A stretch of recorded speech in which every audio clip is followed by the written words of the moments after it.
tutors ever provided on the road? Tutors are free. Depends on, the coach might not let them travel. That depends on the coach again. There are some schools that will have the tutors travel, but our school did not have the tutors travel, but I could get them for free whenever I wanted. So I just had to call my academic advisor and say, hey, I need a tutor for this class.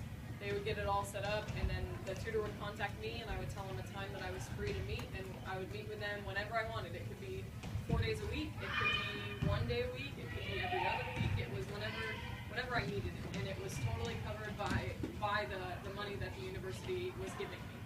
And it doesn't matter if you're on scholarship or not. If you're an athlete, the university pays for it. So all of our walk-ons that were non-scholarship players but were still on the team had the same access to everything that I had as a scholarship player.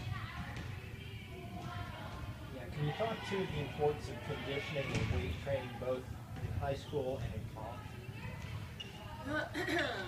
Again, I think it's one of the most overlooked areas of playing a sport.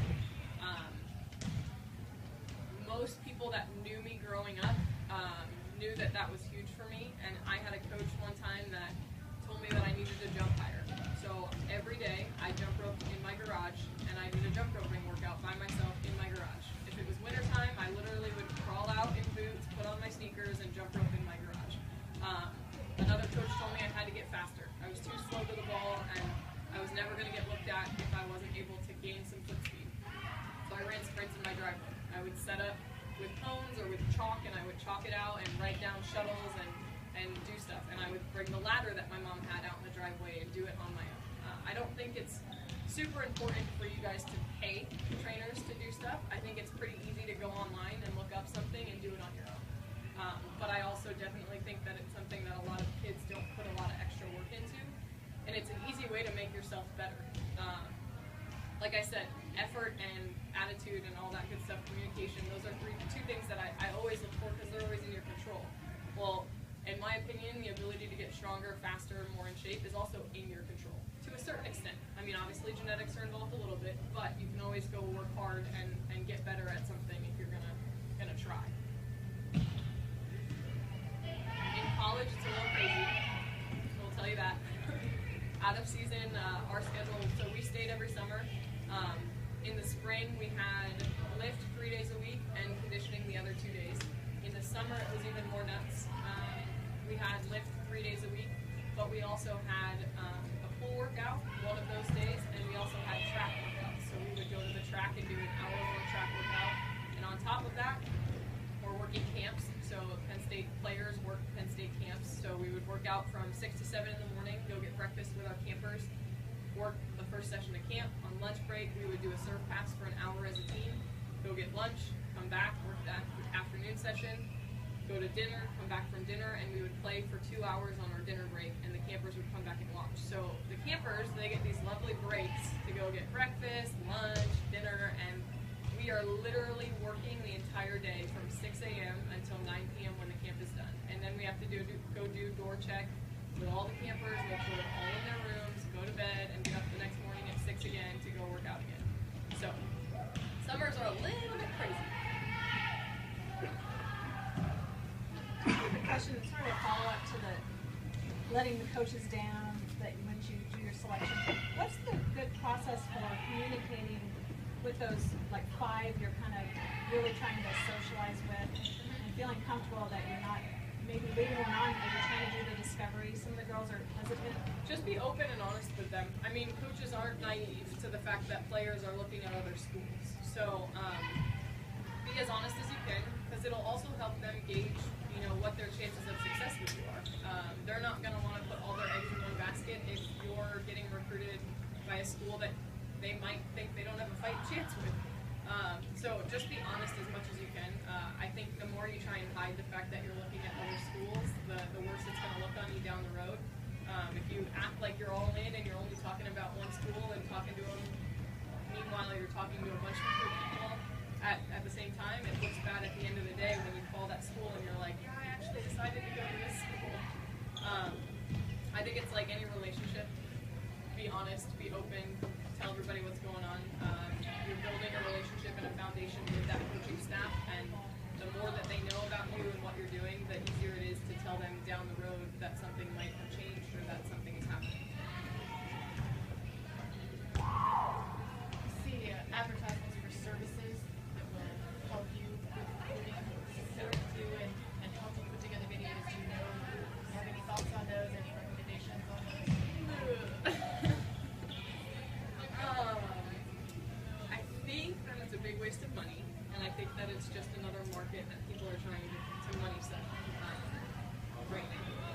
because there are so many people playing the sport now that they'll advertise it as the one way to differentiate yourself and to kind of get a foot ahead of the other people that you're competing with.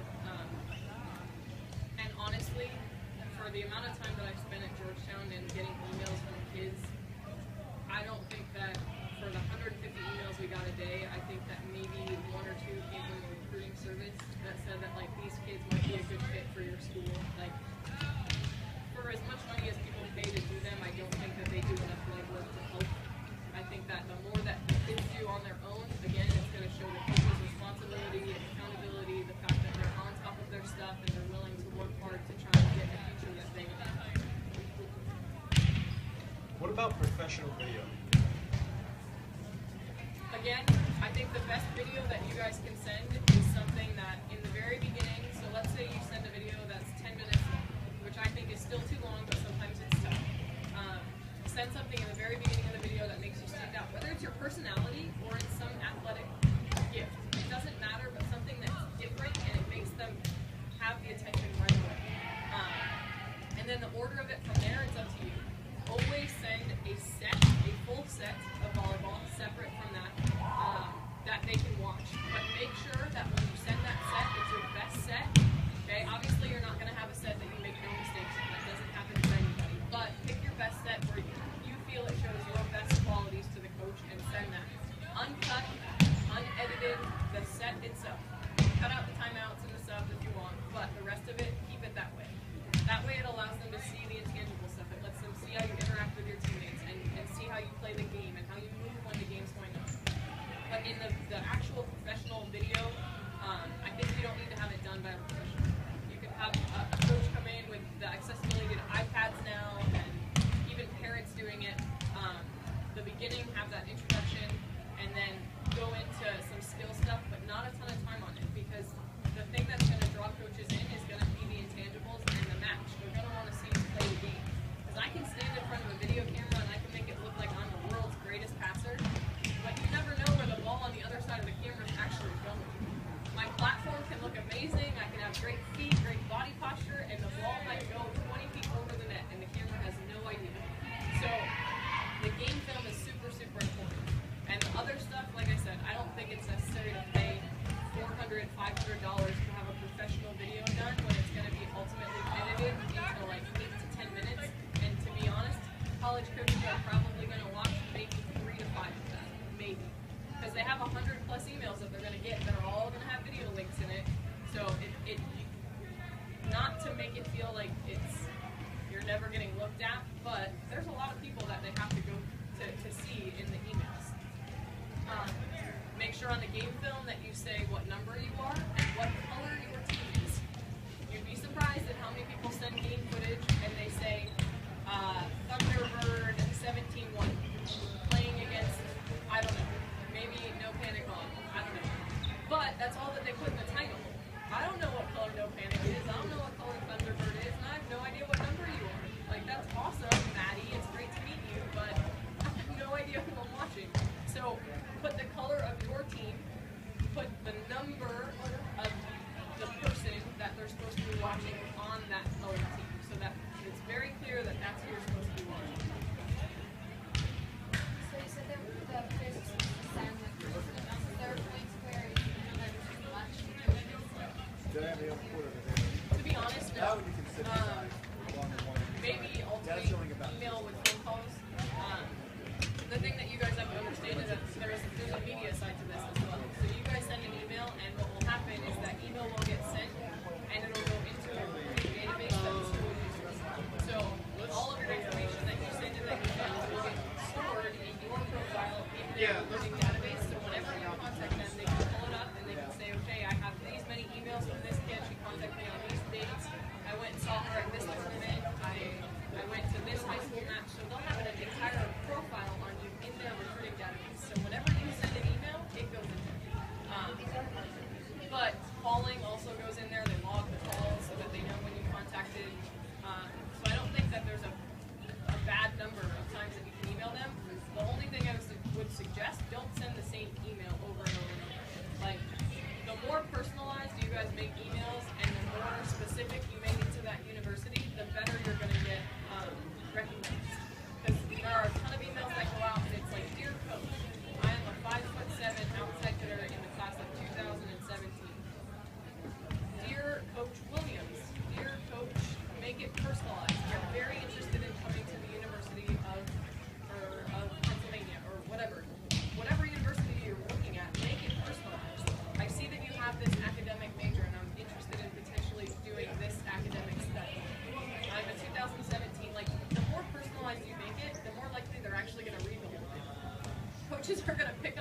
send a generic email and then you're accidentally forwarding it on to other coaches, and in the title it says the wrong coach's name. That will get deleted as soon as it gets opened. Okay, so make it specific. Take the time. I know it takes time to do it, but take the time to sit down and actually write an email to that specific school. Emailing coaches to set up calls to have one of your parents watching. Yeah, so when you email, the best things that you can do is include the video, include the club team that you're playing for this year, and then include your club team schedule so that they know what tournaments your club team is going to be at. That way they can look at their recruiting schedule and see if there's any tournaments that overlap and they're going to be at the same tournament that you guys are playing.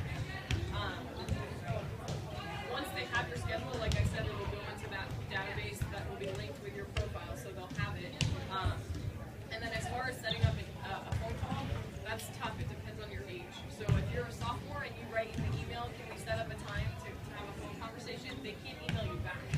So you're just going to have to kind of cold turkey it, get on the phone and say, hi, like, I'm Maddie. I sent an email the other day. I played for New Panic in Virginia. It depends on the age too, because you could send an email and they can't email you back. They can't call you. They could contact your club coach, or if you have a recruiting coordinator that's doing your recruiting process for you, they can email that person, but they can't make contact with you or your family. So you can always throw in your club coach's name so that they can contact your club coach. Or if you have a recruiting coordinator, you can throw that person's name in there as well with their contact information and say, this is the person that's running my recruiting process. They'll be handling all of my emails until September 1 of my junior year. You said age, but it is actually grade. It's not age. It's great, yeah. So if you are in the class of 2016 and that's when you're graduating, or 2017, that is what signifies your recruiting class. We are kind of out of time. Thank you so much, Alyssa. If we have any final questions, maybe you can do this a little more one-on-one. Yep, When if you you come guys- up and take a look at the bling. Yeah, you guys can come up and look at this, and if you have any questions individually, just grab me, it's fine.